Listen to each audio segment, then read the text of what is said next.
మా మిత్రులు పదే పదే దీక్ష గురించి ఉబలాట పడుతుండ్రు. మేము ఎప్పుడు కూడా చావు నోట్లో తలబెట్టి తెలంగాణ సాధించడమని మేము ఎప్పుడు చెప్పుకోలే.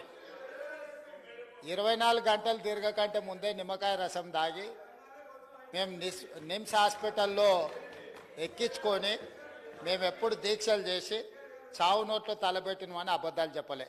రెండవది, 100 రూపాయలు పెట్టి పెట్రోల్ కొనుక్కున్నాం కానీ 10 పైసలు పెట్టి అగ్గిపెట్టే కొనుక్కోక డ్రామా చేయడం ద్వారా శ్రీకాంతాచార్యని, ఓ ఈశాన్ రెడ్డిని, ఓ యాదయ్యను మేము బలి కొనలే.